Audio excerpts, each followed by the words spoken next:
The issue of migration, how people fleeing war-torn countries are moving across borders around the globe, is almost impossible to avoid these days. In author Mohsin Hamid's latest book, Exit West, a couple escapes the chaos of their homeland only to join the ranks of refugees. They sort of love in opposite directions from a time standpoint. Nadia loves what might be and who she might become. Said very much loves where he comes from. He wants to travel the world and see the world, but he is in love with, in a sense, his past. It's Women's History Month. Gillian Thomas dives into the complicated history of the women's rights and family values movements in a review of the new book, Divided We Stand. Well, I think so many of the themes in this book were really captured around the Women's March back in January, from debates about whether women who identify as pro-life would be included among the official organizers, to some segments of the women's community not feeling as compelled to call themselves feminists. As we do every week, we check in with Alexander Alter, but this week we're talking TV, or rather, books that are moving onto the small screen. And Greg, John, Parle, and I get together to talk about what we're reading this week. This is Inside the New York Times Book Review. I'm Pamela Paul.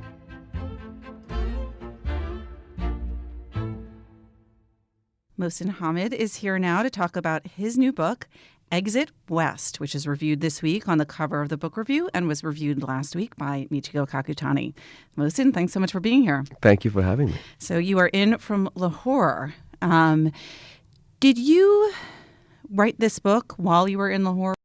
Well, I wrote How to Get Filthy Rich in Rising Asia in Lahore as well, but had begun working on it and thinking about it while I was in London. And this is the first book that I conceived of and wrote entirely in Lahore. I mean, I ask because it feels like each of your books has felt very different from one another, but it just felt like this was coming from another place. Yeah, it was. And partly living in Lahore has made me look at the world a little bit differently. And Exit West is kind of a Lahori nightmare. Mm-hmm. Like, what if this were to happen?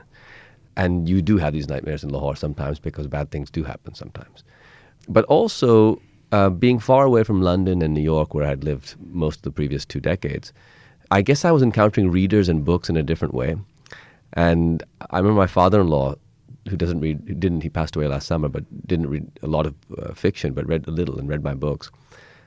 He once said, you're basically a storyteller. People come to you to get stories, which is the most obvious thing you can say to a writer, but really struck me.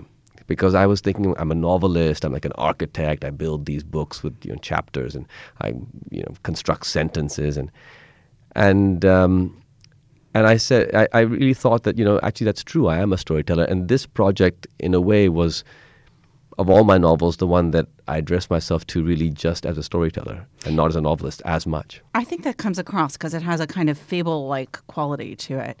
While you wrote the book in Lahore, and you say that it sort of very much came from living in Pakistan, the novel itself takes place in a nameless country. It starts off as a love story between 2 characters, Nadia and Said. Did you know that you wanted to make it a nameless, unidentified country, or was that... Well, the city that Nadia and Said live in, I used Lahore as my model for that city.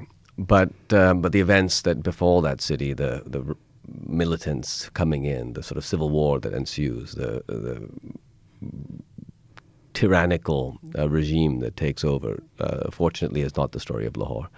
I actually didn't have the heart to write that happening to Lahore. It would have sort of broken my heart to write those events occurring to my city. So partly I was sheltering myself from that, and partly I didn't want to contribute to this narrative of Pakistan is going to fail and turn into a terrible state. I don't think that's going to happen, actually. I think Pakistan hopefully will prove resilient. But the last part of it was I met so many people in my travels from really all over the world, but from Morocco to Pakistan, who had similar fears. And I wanted to open up, say, the Nadia's starting point to people from the entire region and maybe even further afield than that. it's interesting because you have this unidentified country with a sort of lack of specificity in terms of the politics of that country, and yet the rest of the book takes place in very particular, in Mykonos and Marin County. Yes. Well, the book is almost geographically autobiographical in a weird way. I spent 6 years of my childhood in Northern California. My dad did his PhD at Stanford, so I spent much of the 70s there. I've lived, close to half my life in Lahore, which is like, say, the Nadia city. I've lived in London for a lot of time. I used to, when I was living in Europe, often go to Greece. And many of the smaller places and vignettes that appear in the book are places I've spent time in. So I wove together places that sort of represent my life, Britain, America, a place like Lahore and other places. And those places are very much in focus because I think in our culture, the way we talk about migration and migrants, we seem to talk a lot more about immigrants than emigrants. Yes. The place of arrival is very much in focus. The place of departure is sort of fuzzy. And so I felt that mirrored in a way the way that culturally we speak of these things. That's so interesting. I mean, I think that comes across, that it's not about where you're going so much as where you're leaving and what you're leaving behind and how that continues to affect you. Yes, it's the story of leaving is a very heartbreaking and powerful story because you have to ask the question, say the Nadia. Nadia has left her family already. She's moved out. She lives on her own. She lives a kind of liberated, you could say in some senses, life. She's not religious. She's sexually adventurous, experimental. Said lives with his parents, and he's very much in love with his family. And to leave that city for him is to leave them behind, and he doesn't know if they'll survive. He doesn't know if he'll see them again, and he has to make that departure. And in a way, the emotional anguish of that decision is something that I see so many people dealing with. In Pakistan, for example, so many people are trying to decide, should we leave here? Our parents are getting older, our grandkids, their grandkids, our children, see them every day, and now maybe they won't. And for me, it's a huge part of why I stay, because the emotional trauma of leaving is very strong. And so it's not that migrants pay no price to go. They have already paid an incredible price. And the novel is about both that price that gets paid and then also what happens afterwards. It's interesting because in the couple, Nadia, as you say, is very sexually adventurous, and she sees, it seems to me, emigration as an opportunity to forge a new identity, to sort of make a break from the past. Yeah. Whereas Said sees it as a loss and an absence and Yes. a longing and nostalgia, and that kind of becomes a central tension in their relationship as well. They sort of love in opposite directions from a time standpoint. Nadia loves what might be and who she might become. She recognizes that she's being seen in certain ways, and she wants to be free to become what she sees herself as, and doesn't even know what that is, but imagines it being different. Said very much loves where he comes from. He wants to travel the world and see the world, but he is in love with, in a sense, his past.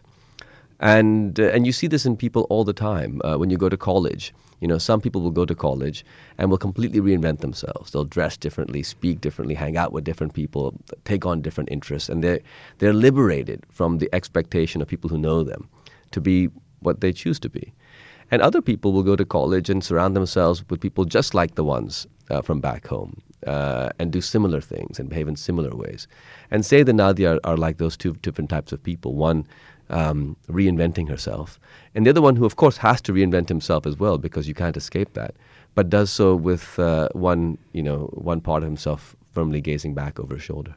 I don't want to give away too much of the plot, but the premise, obviously, as you said, it starts in this nameless city with a couple, and the city is kind of under siege by militants, and then doors begin to appear. Yes.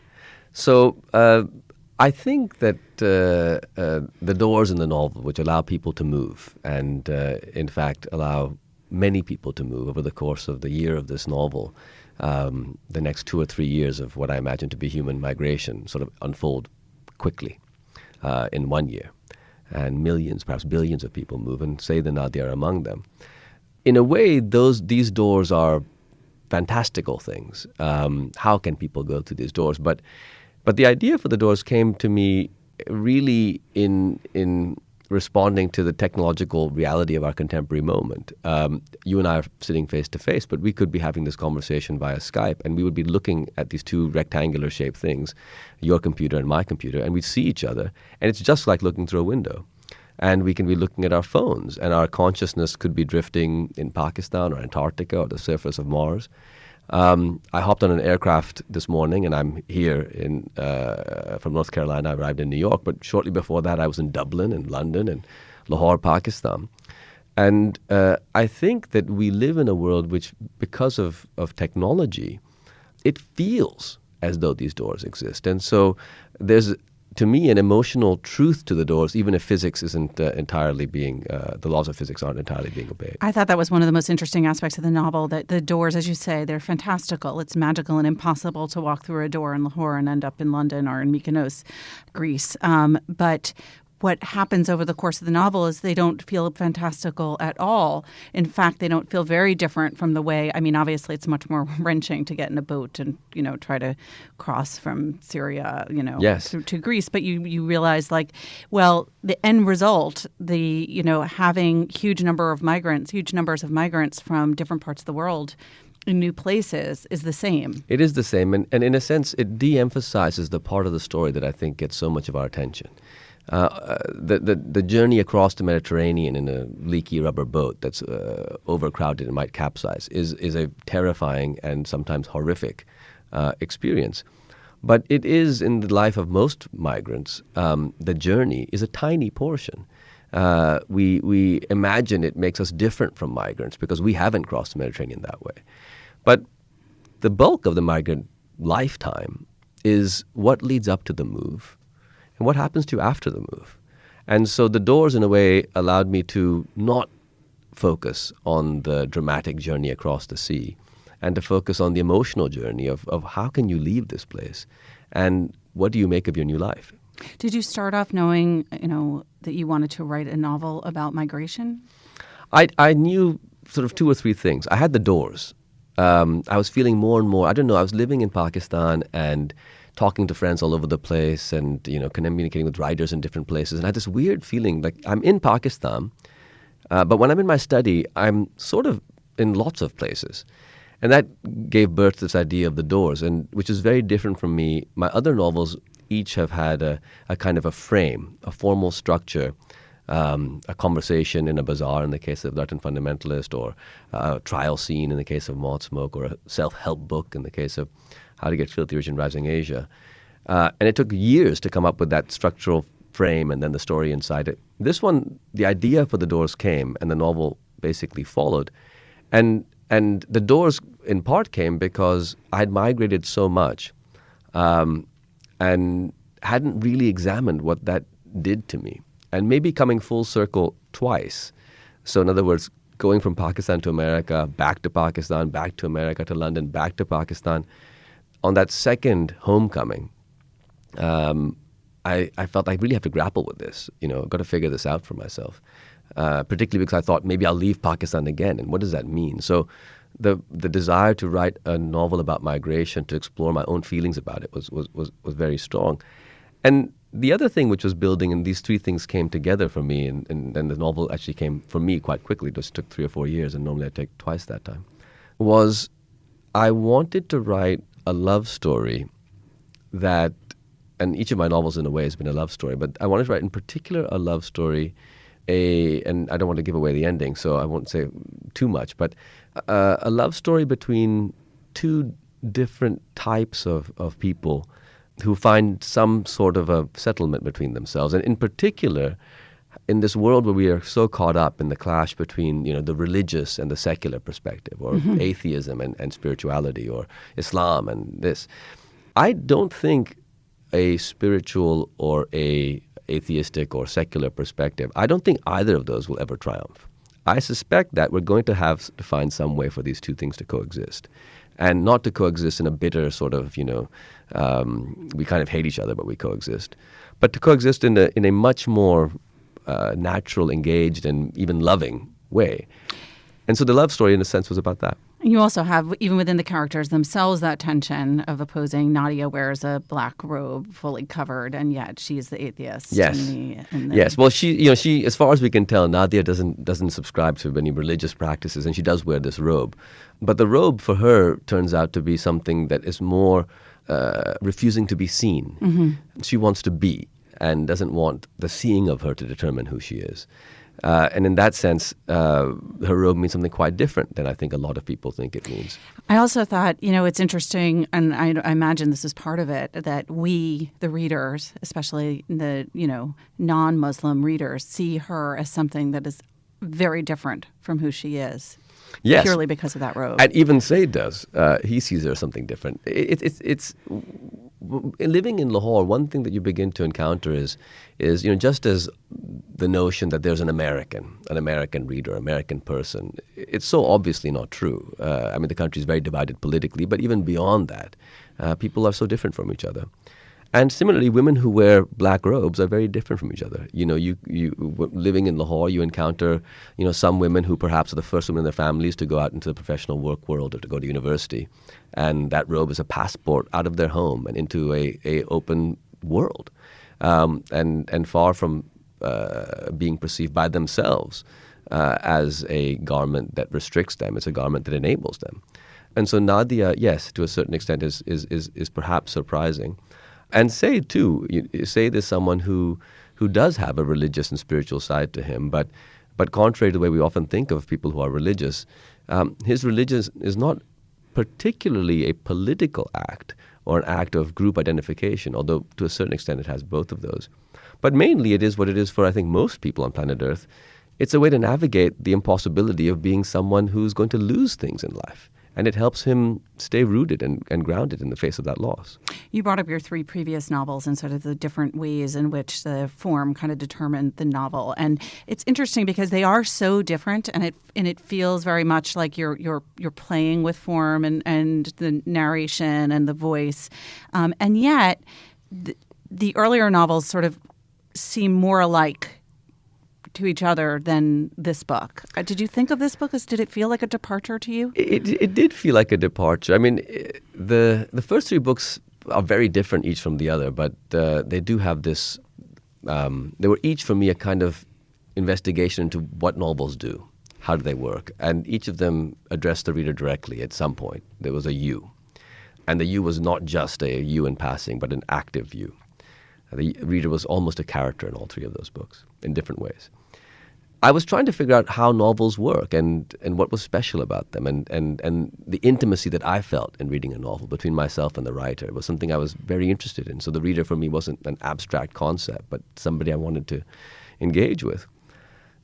In this novel, I was, I guess, less concerned with the question of how novels work and more concerned with what needs to be done in the service of this story. And that was a very different approach. It's not that I'm not interested in how novels work anymore. I had some questions, and I wrote 3 books that explored those questions, and I've come to some answers, I suppose, about what I think novels do and how I think novels work. And it wasn't pressing to me anymore. And instead, it became, how can we do some different things? How can we reconnect with the power of storytelling and with the wonder we have, for example, from children's books. Mm-hmm. Because if I think of the books that shaped me the most, and you were to ask me, I'd probably say, all these famous adult writers going back for centuries. But the truth is, I wouldn't be a writer if it wasn't for Charlotte's Web. Mm-hmm. And there's a bit of The Lion, the Witch, and the Wardrobe in this, and there sort of is. Passing through. There is, because this idea that stories can both champion their characters. My previous novels have been somewhat detached from their characters, but in this case, the omniscient narrator is sort of cheering for the characters. Mm-hmm. And also, instead of trying to catch the reader unawares and say, now, you felt something. Think about what you felt and why you felt it. A slightly untrustworthy relationship with the reader, but in the service of hopefully an honest project. This novel was very much trying to be on the reader's side, to say, I wanted the novel to have its own decoding system built into it. And that's different from what I was doing before. Although one thing that I think, one thing that is common through all of them is this intense pull that you have, where it feels like you're demanding the reader, or asking the reader to put themselves somehow into the story. Yes. And to think about what their role is in the story. So in the way that The Reluctant Fundamentalist is structured. And then here you have these little sort of episodic mini stories within, mini narratives in which you're asking the reader to kind of identify with these characters and to consider. Absolutely. I guess many writers knew this from the first day they started writing. It took me 3 books to figure it out. But you can involve the reader intimately without necessarily addressing the reader directly. And that seems, blindingly obvious, but it's something that I've come to understand, after 25 years of doing this. In this novel, yes, the notion was to present different aspects of humanity, what it's like to migrate, what it's like to have children, what it's like to lose your parents, what it's like to be someone afraid of immigrants, what it's like to be someone who doesn't want to leave. And the emotional resonance of those things hopefully gets picked up by the reader, and the reader finds their way into the book by seeing some of their own humanity mirrored inside it. That it wasn't just going to privilege, say, the Nadia stories. That's not the only way to migrate, the way that these 2 characters migrate. But instead, it was going to allow you to feel different things and to acknowledge the humanness of all of those things, including the feeling that some people never leave their hometown, and yet over 20, 30, 50, 70 years, their hometown changes, and they step out their door, as an old person, and they're foreigners. And we migrate through time, and I think that notion unites everybody, and hopefully is a way in for readers as well. You have a passage in the book of a woman in Palo Alto, yes, who goes through exactly that. Would you read a short portion of that? Sure. So this is, there are about a dozen little vignettes in the novel where characters who are almost unrelated to our main character experience migration in different ways. And this is the story of an old woman living in Palo Alto next to Stanford University, a place I knew well from my own childhood. And this is a passage from her vignette. There was a rise that led up to the old woman's street, and when she was a little girl, the old woman used to push her bike up and then get on and zoom back down without pedaling, bikes being heavy in those days and hard to take uphill, especially when you were small, as she was then, and your bike too big, as hers had been. She had liked to see how far she could glide without stopping, flashing through the intersections, ready to brake, but not overly ready, because there had been a lot less traffic, at least as far as she could remember. She had always had carp in a mossy pond in the back of her house, carp that her granddaughter called goldfish, and she had known the names of almost everyone on her street, and most had been there a long time. They were old California, from families that were California families. But over the years, they had changed more and more rapidly, and now she knew none of them, and saw no reason to make the effort, for people bought and sold houses the way they bought and sold stocks, and every year someone was moving out and someone was moving in, and now all these doors from who knows where were opening, and all sorts of strange people were around, people who looked more at home than she was, even the homeless ones who spoke no English, more at home maybe because they were younger. And when she went out, it seemed to her that she too had migrated, that everyone migrates, even if we stay in the same houses our whole lives, because we can't help it. We are all migrants through time. Such an affecting passage. It's something that I've experienced more and more. I'm 45 now, and very often it's a getting old thing. Yeah, I think it is. It's the sense when I meet people who are a generation older than me, they feel to me like travelers. My parents' generation, because they've moved through this world and seen all these things, and there's a kind of kinship that comes from that. Oftentimes, there can be a resistance to the future as you get older, but there's also a notion of having been through so many different things, and I wanted to capture that. Also, it's important to recognize that that something unites us all.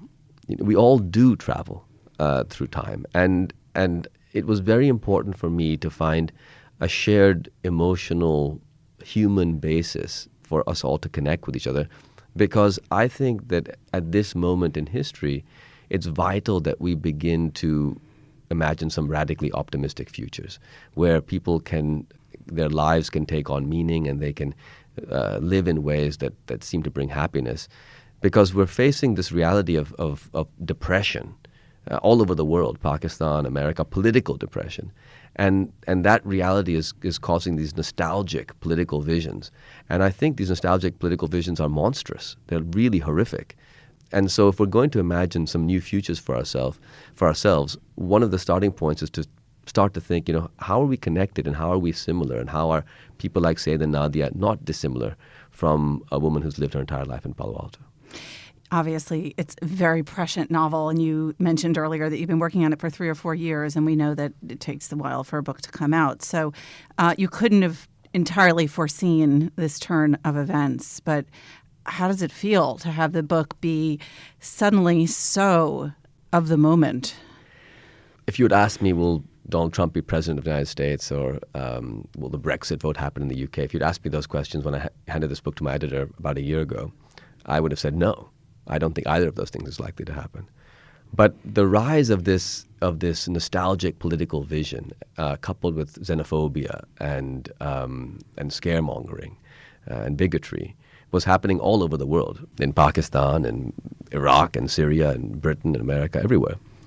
And so the novel did react to those things. I don't think it was prescient in that I didn't realize it would happen so quickly in America and in Britain, these changes.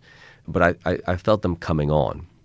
And for me, it is a very energizing sense because it makes me want to write. When the future looks unsatisfactory, to put it mildly, frightening. As a child, I used to make up stuff and go into an imaginary world. And the imaginary worlds I played in as a child were my response to a world around me that wasn't the way I wanted it to be. Fiction can be like that too. And fiction is part of, I think, the collective imagining of humanity. All of us who are making fiction, some of them writing them down and some of them making them in other ways, are collectively coming up with a future, trying to think of something which is not constrained by what was or what is. And that feels like a very urgent project now. In Pakistan, for a long time, many of my writer friends have felt very politically engaged. It's been less the case, I think, in the United States. But it's changing. I meet American writer friends now, and the degree of political engagement that they feel has increased enormously. And I think that we're going to see that reflected in fiction and the urgent political nature of the fiction. One of the interesting things, and I think that Palo Alto woman's passage brings this out, is that it's not, at first it seems like this is a kind of a nightmare vision in a way, a world in which, migration is out of control and terrorism and people are trying to escape. And yet it gets to this point where you realize that it all feels inevitable and that everyone is, as you say in that passage, a migrant in some way.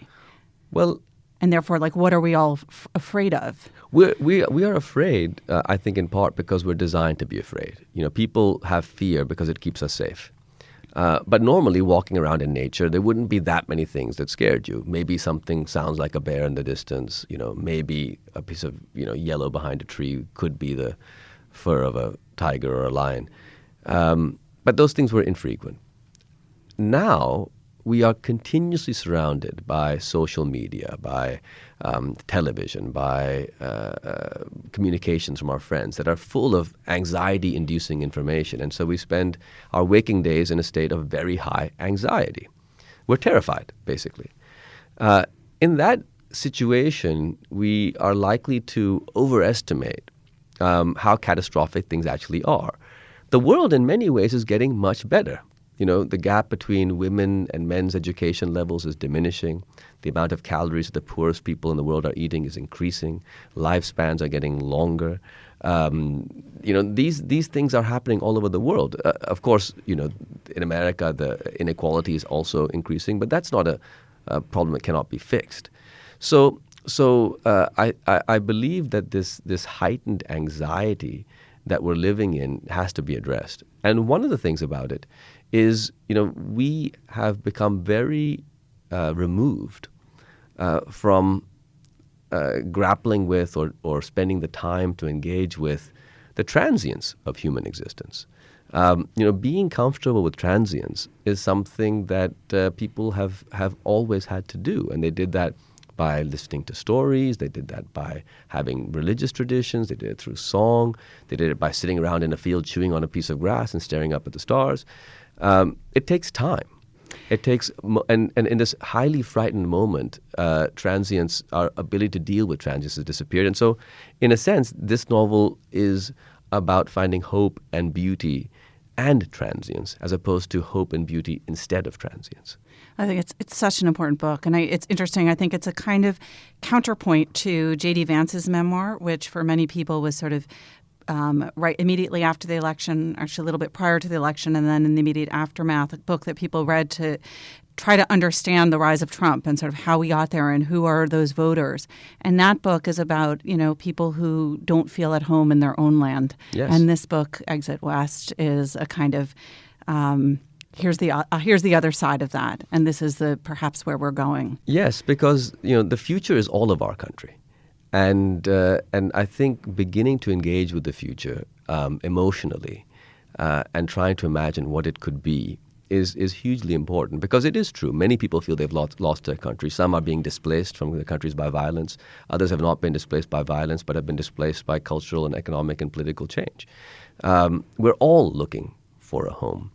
I think, though, that if we are really going to be optimistic about it as a species, we have to imagine a home that everybody can go to, which doesn't mean we have to live by the same laws or have one system of government.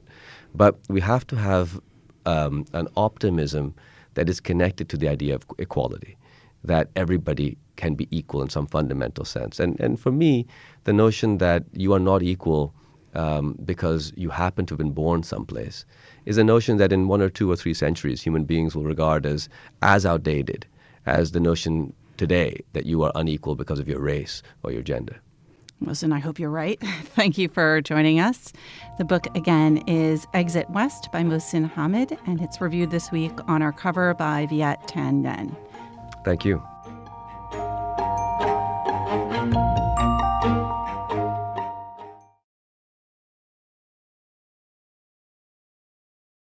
Gillian Thomas joins us now. She's an attorney at the ACLU Women's Rights Project and the author of a book that came out last year, Because of Sex, One Law, 10 Cases, and 50 Years That Changed American Women's Lives at Work. And this week, she reviews a new book by Marjorie Spruill, Divided We Stand, The Battle Over Women's Rights and Family Values That Polarized American Politics. Gillian, thanks for being here. Thanks for having me. Let's talk about this book, Divided We Stand. First of all, the author, Marjorie Spruill. Who is she? She's a professor at the University of South Carolina. Sounds like she has very diverse areas of expertise of women's history, Southern history, and modern American history. And what is the scope of this particular book? She documents what she describes as 2 women's movements. That we all are more familiar with the women's movement that was headed up by Now and Gloria Steinem and Bella Abzug. Sort of second wave feminist. Precisely. Women's movement. That's right. And she covers the moment in history when that movement was sort of appearing to come into its own in the early to mid 70s. The ERA had been enacted, Roe v. Wade had been decided, a number of other Supreme Court decisions that were positive for women's rights had been decided. Title IX was passed. But then she also documents the concurrent rise of the evangelical wing, family values, if you will, wing of what eventually became the wing of the Republican Party, although at that time the Republican Party was quite moderate. And so she documents how this other wing of other women's movement arose and essentially took over the Republican Party. And she starts at a very specific event, the National Women's Conference, from November 1977 in Houston. What was that conference? What was the purpose? What were the origins of it? Well, it's a conference that Gloria Steinem, I'm paraphrasing here, has called the most important event that no one's ever heard of. And I'll admit that I certainly got an education in reading this book. I had known about the conference, but certainly not in this detail. In 1975, the UN declared the Decade of Women from 1975 to 1985, called 1975 the International Women's Year, IWY. President Ford decided that there should be a concomitant movement in the United States, and so established a commission to put together a bunch of planks, issues that would form a women's agenda moving forward, and would commemorate this International Women's Year. Ultimately, after getting funding from Congress and amassing the committee, the conference itself was set for 1977 in the fall in Houston, as you noted. So there was an organizing committee or commission of about 40 people across the spectrum, moderate Republicans as well as more liberal feminists, fairly racially diverse, although more white than not. And then they scheduled, with funding from Congress throughout the summer of 1977, a number of conferences in each state to elect delegates who would then go to the big event in Houston in November. So what happens when we get to Houston in November? There's 20,000 more or less women mostly there. Who came?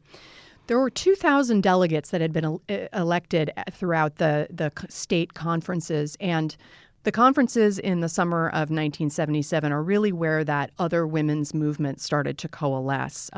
Headed up by ERA opponent Phyllis Schlafly, she enlisted a number of other women around the country, mostly from different religious backgrounds and other social movements that were dedicated to opposing the ERA, government-funded child care, women who saw the secularization of society negatively impacting the family. And so they actually attended all of the conferences as sort of a counter force to try to get themselves elected as delegates and also to influence the planks.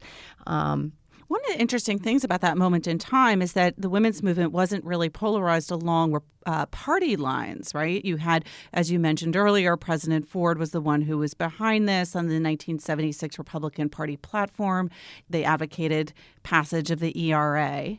Yep, and Spruill actually refers to one supporter who was on the commission, so a supporter of the commission's aims, refers to Schlafly as the nut fringe. There was not this, acceptance of her views within the mainstream GOP. Mm-hmm. She was still an outsider, and in fact, the GOP members who were on the commission were abortion rights supporters and ERA supporters and so forth.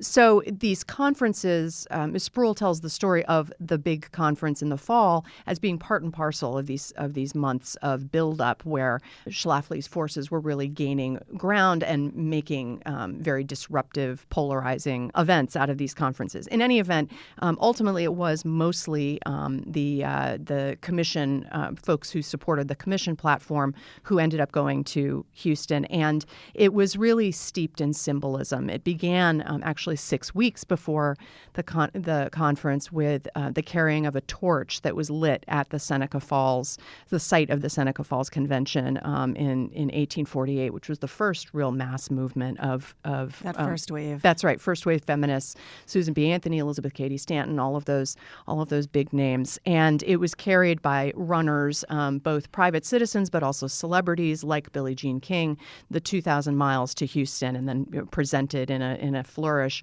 At the convention, which lasted 4 days, Maya Angelou was there. She had composed a poem just for the occasion.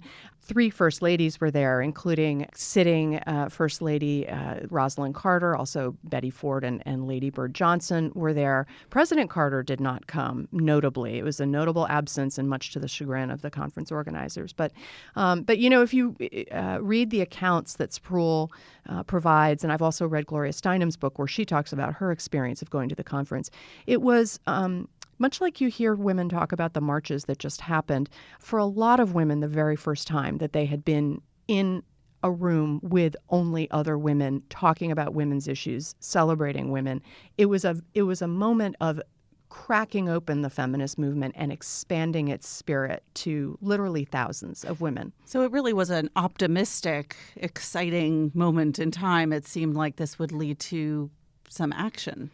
Absolutely, and that was actually the goal of the conference, was to take these 26 planks, which were, covered everything from, issues relating to sex discrimination on the job, wage discrimination, rights for women of color, rights for indigenous women, but also improvements in state laws relating to credit and divorce and child custody. It was a real gamut, and those were voted on, much like a political convention, and collected in the end in something called the National Plan of Action, which was then, after the conference, presented to President Carter amid much fanfare, because this was supposed to be a blueprint for, Congress and the executive branch to move forward with.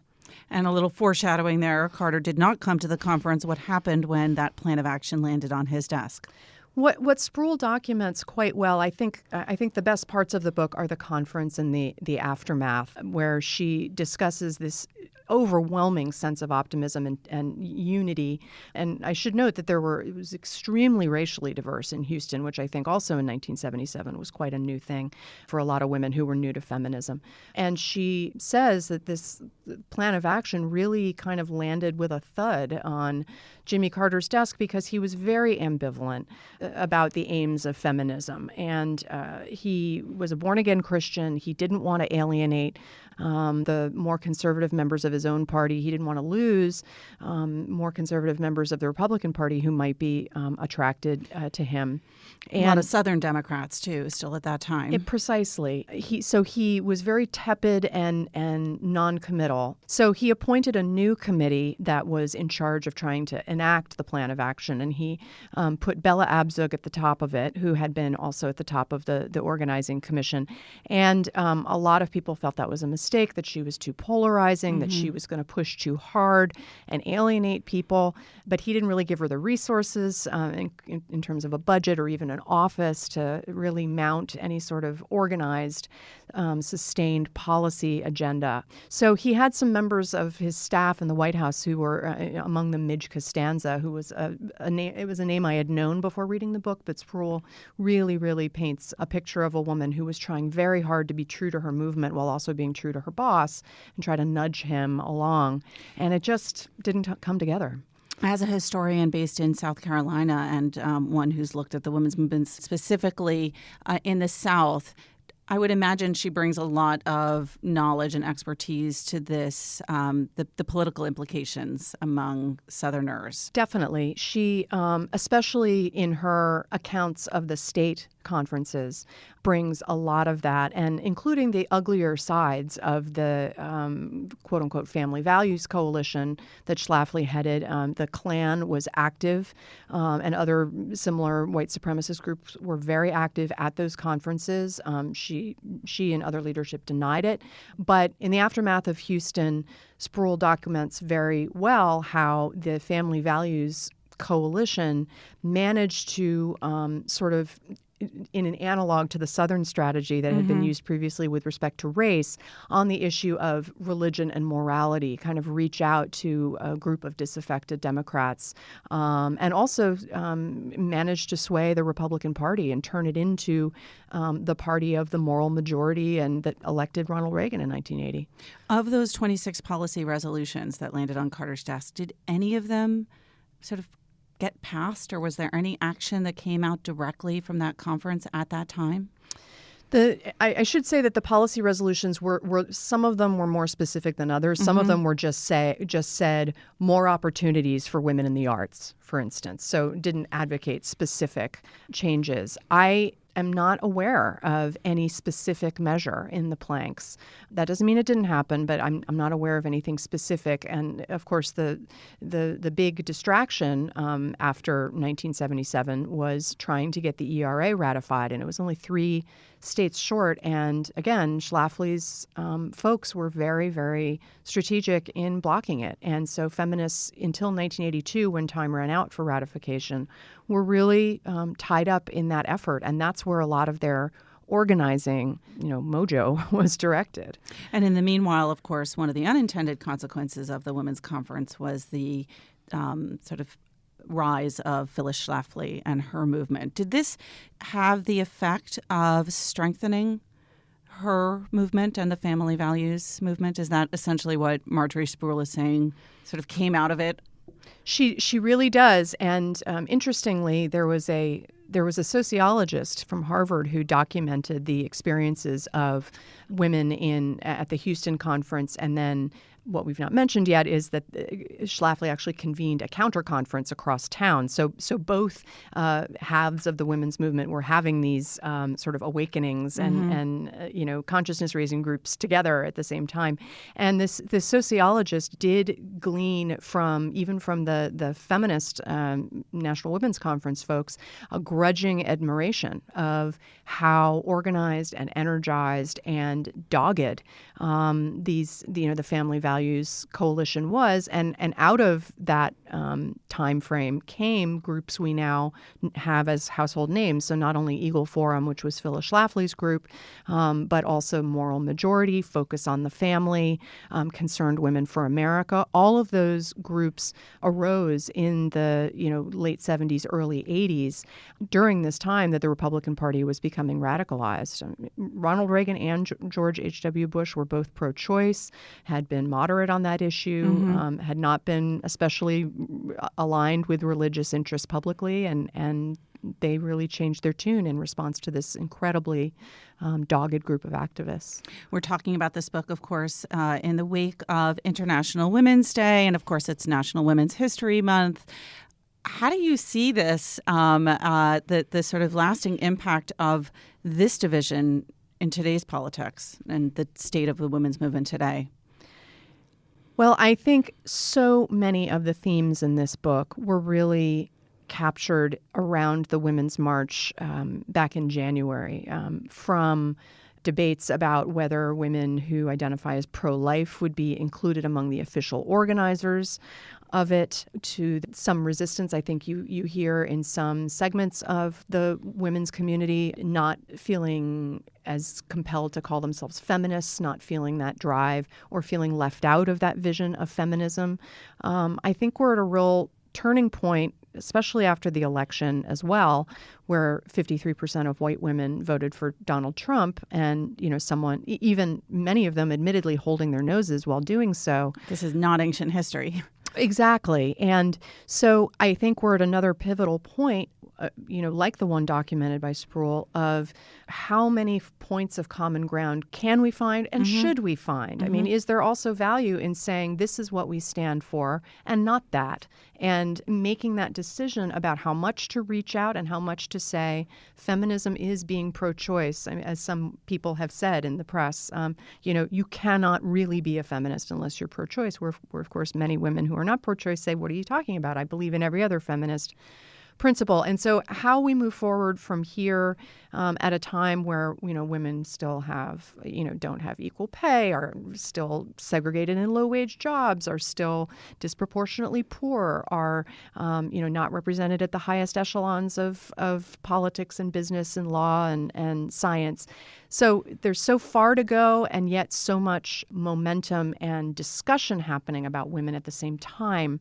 And to what extent we unite or choose different paths toward trying to solve those divisions is really still in flux. Maybe I'm being terribly pessimistic, but it's hard to hear you talk about what was going on at this conference in 1977 and hear you talking about what's happening today and just feel very depressed about how little has changed. Did you come away feeling that, or was there any sort of source of optimism to be found in the book? What I felt was less pessimism and more that I'd been woken up to how quickly a well-organized, well-funded, well-attended, well thought out conference of women, of thousands of smart, energized women who went home from that conference smart and energized, how that can dissipate, how that can be squandered, and how a relatively small group with not many resources, and they didn't have the internet then, they had phone trees, right, and newsletters in the mail, managed what they managed. So I came away more like it was lessons learned, because I know from my own work and from my own book and other books like it that as bad as things still are in terms of inequality, we have an architecture now, a legal framework for bringing lawsuits. We have much higher public opinion polls showing support for abortion, equal pay. It's really less needing to prove that these things are needed and more figuring out how to achieve them. And that's a huge advantage. I mean, in the early 70s, when this book was documenting what was happening in the women's movement, we didn't even have the term sexual harassment. And now everyone goes to a training, once a year for it. So doesn't mean the problem doesn't still exist, but we have a vocabulary, a legal architecture for challenging these problems. But it takes organizing in a way that didn't occur after this conference in 1977, and I think that's the takeaway here. And so far, I mean, I'm fairly optimistic given all the different ways in which the resistance, quote unquote, or hashtag, the resistance is coming together. Well, a lot of work clearly left to do. Much of it, I would imagine, the domain of the ACLU, Women's Rights Projects, where you are an attorney. Gillian, thank you for being here. Thanks for having me. Gillian Thomas is the author of Because of Sex, One Law, 10 Cases, and 50 Years That Changed Americans' Women's Lives at Work, which we reviewed last year in the New York Times. And this week, she reviews Divided We Stand, The Battle Over Women's Rights and Family Values That Polarized American Politics by Marjorie Spruill. Alexandra Alter joins us now to talk about what's going on in the literary world. Hi, Alexandra. Hi, Pamela. What is going on? Well, I thought we could talk about TV today. Oh, yeah. Forget Change books. it up. Yeah, it's, reading books takes a long time, and everyone loves TV.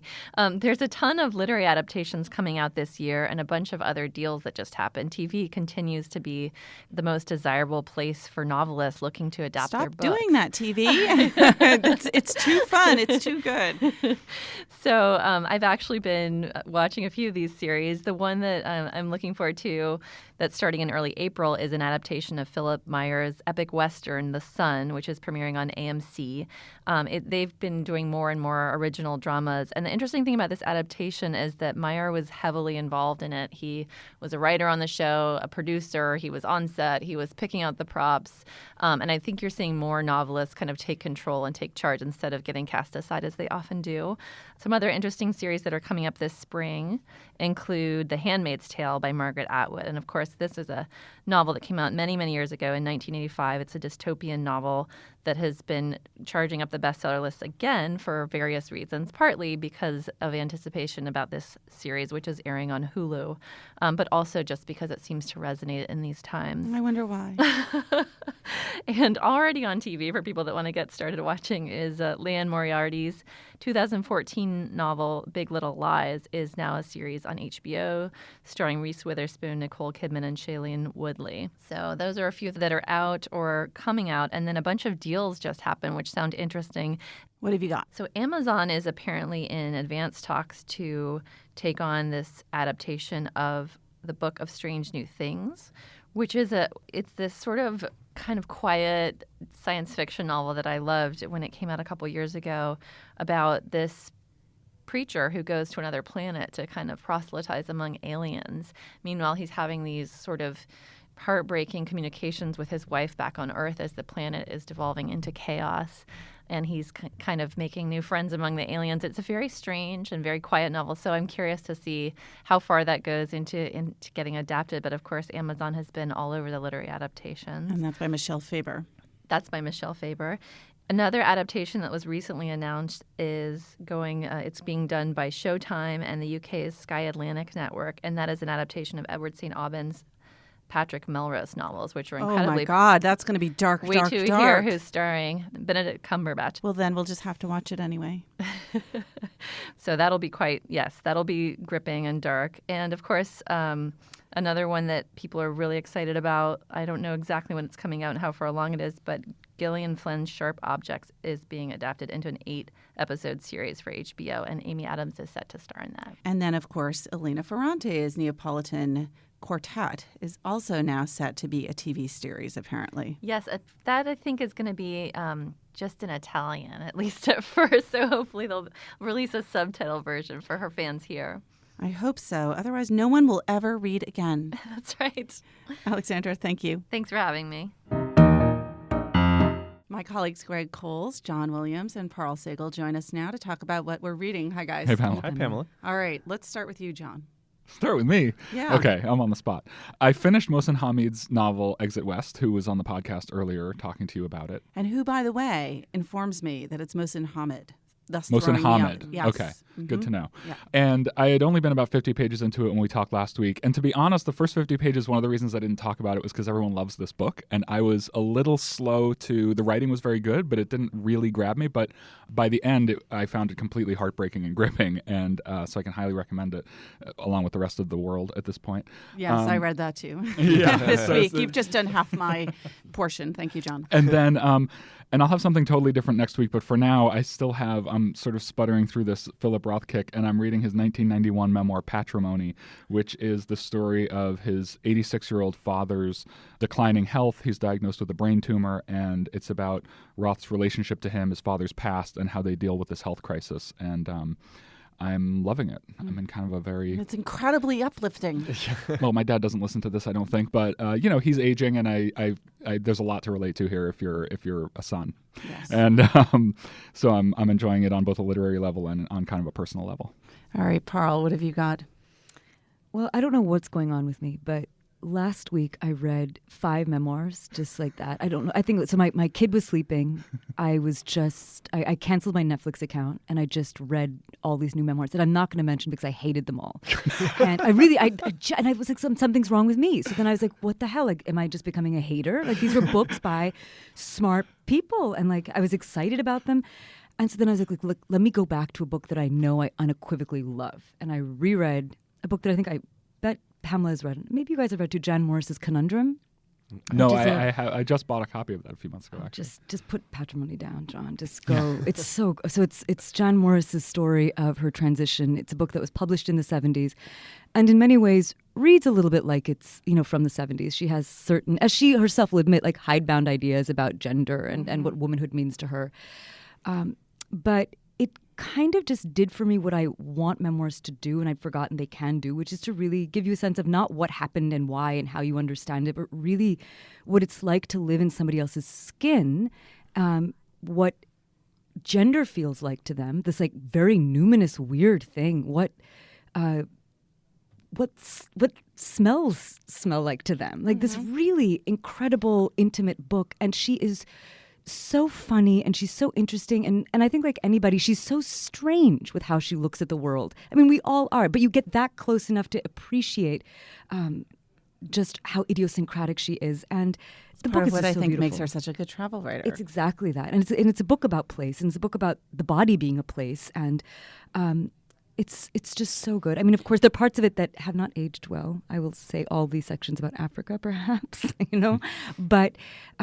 It's just so wise and romantic and beautiful, and at a time where, like, there's a lot of really, really good trans writing. This book is kind of a classic of the genre, and you go back and you remember why, and it's just still unsurpassed in So you certain read ways for me. 6 books this week, and only one was any good. Yeah. Well. But it's so good. It made up for the other 5. So good. Jan Morris also gives really good email. She gives amazing email. Yeah. That's a great skill to have.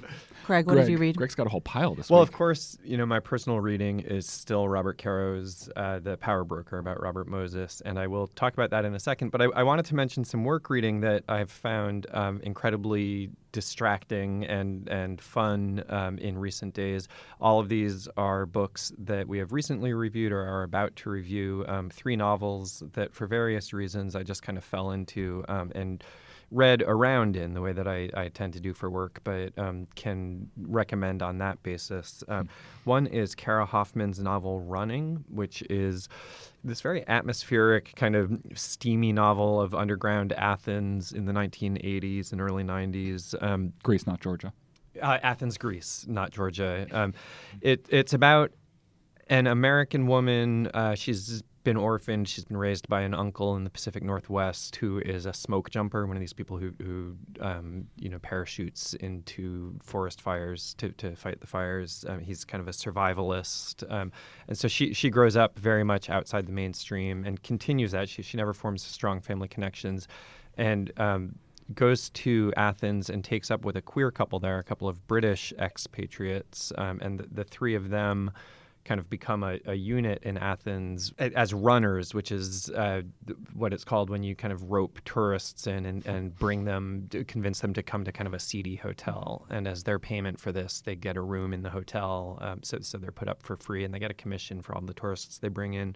But it's really about the relationship between her and this couple, one of whom is black and raised in the British projects, and he becomes a poet, and the other of whom is white and very upper class. He's an Eton dropout. And so it's a book that gets into kind of what it is to be an outsider as opposed to belonging and the families that you form. And the main thing is it's just beautifully atmospheric and beautifully written. I was not familiar with Hoffman's writing before. And aside, what is going on with Greece? Because there's something like there are a number of books now that feature these sort of disaffected female protagonists that go to Greece. So this is like Katie Kitamura's book of Separation, Rachel Cusk's Outline, Vendela Vida has a book. Now here's another one. Maybe I need to go to Greece. See, my aside was going to be about runners because even though I think of myself as a very hardened traveler, it's so tempting to fall into the scam with runners because they're taking you to a place. They're looking for the relationship with you. They strike up the conversation. They say, "Oh, you should come to," and they're the ones navigating this culture for you. Right. And then a teeny part of me just thinks, well, maybe they know. Maybe it is really a lovely room. Maybe I should change my plan. The other two novels that I really got a kick out of in recent days for work were Paul Lafarge's The Night Ocean, which is kind of a puzzle or a Rubik's Cube of a novel.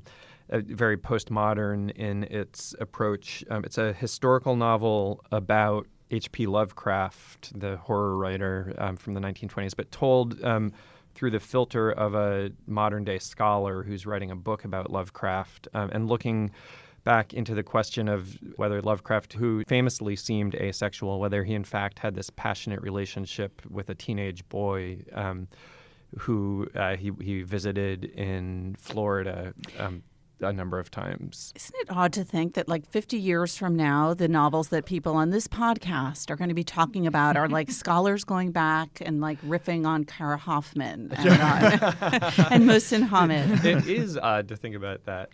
So Lafarge has done these kind of metafictional things before. He likes to play games with authorship, who the author of the book is, and that's very much a part of this in a Nabokovian way, or like A.S. Byatt, this kind of question of what's real and what's not. And it's just an intellectually engaging book that way. And again, he's a terrific writer. And then the last book that I fell into is a book that just grabbed me for plot reasons. Regular listeners will know that I'm susceptible to thrillers, and this qualifies, although it's very much a literary thriller, is Dan Chown's new book, Ill Will. So I think it was Ron Charles of the Washington Post who recently tweeted something about like a literary thriller is basically a thriller we've read. Which good call. Yes. I mean, Chown, he's been a National Book Award finalist in the past. He takes formal risks in his writing. This novel includes pages that are just lists or columns that play with point of view. So he's certainly capable of great literary experiment. He's an experimental literary thriller is what exactly. you're saying here. Okay. But it's completely accessible. It returns to themes that he writes about all the time, with very dark themes, families that die in fires and amputees and lots of kind of foster families and adoption as a theme. And these are all things that he's grappled with in his writing before. There's also a serial killer element in this, a conspiracy theory and satanic cults. And it's just great fun and completely dark. I could listen to you reel off terrifying things in this mellow voice forever. Amputation, serial killer. You see why I love it. A little something for every kind of nut. And then Also, he showed no signs of stopping. No. and then at night, I returned to Robert Moses. Speaking of no signs of stopping, but here I am across the table, and I have to say, I impressively, am making good progress in Robert Moses. I'm almost. He's actually reading this book. You look about exactly halfway through. I am almost 600 pages in, which is not halfway through. This book is forever. 600 pages. I'm at page 595. I think really I'm at 596, but I have it marked. But who's counting? 595. That's right, really. Not that you're keeping track. And it's not halfway. It's almost halfway. And I was thinking recently, within the last month or two, back, Pamela, when you were still reading the Hamilton biography, you read this very touching excerpt from it of Hamilton reading a bedtime story to his young daughter, or talking about the Constitution with his daughter. There was some, As one does. some touching father-daughter moment in there.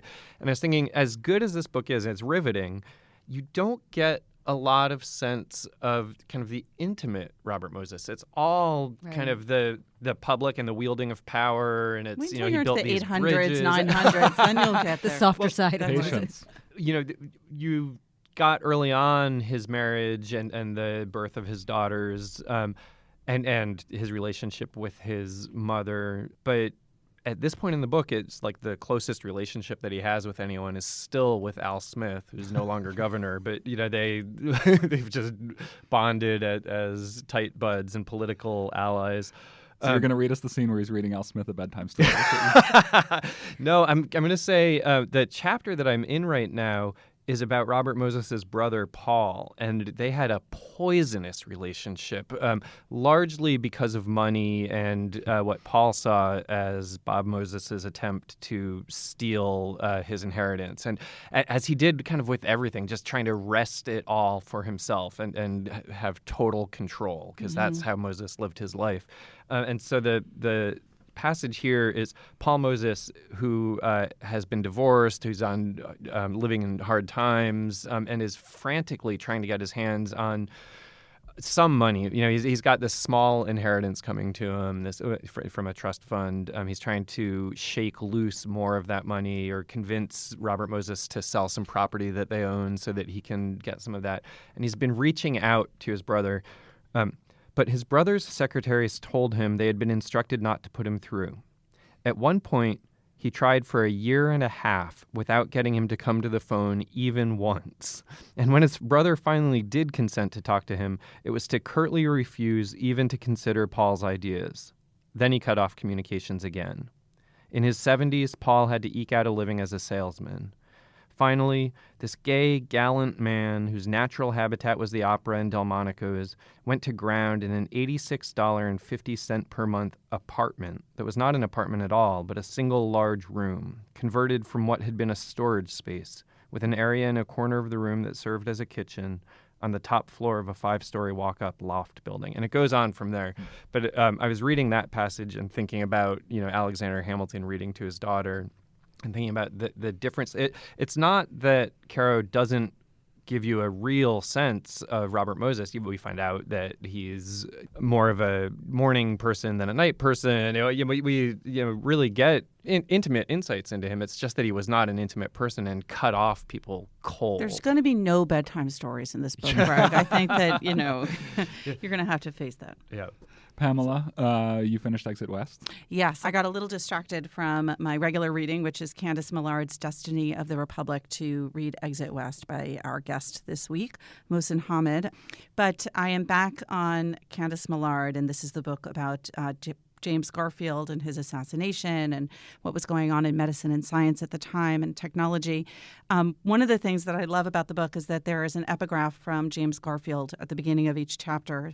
And the one that I was reading last night is about sort of the perfidy of man. And the other one is a very optimistic view. So I'll start with the downside.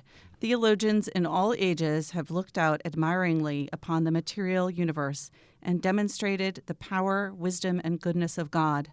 but we know of no one who has demonstrated the same attributes from the history of the human race.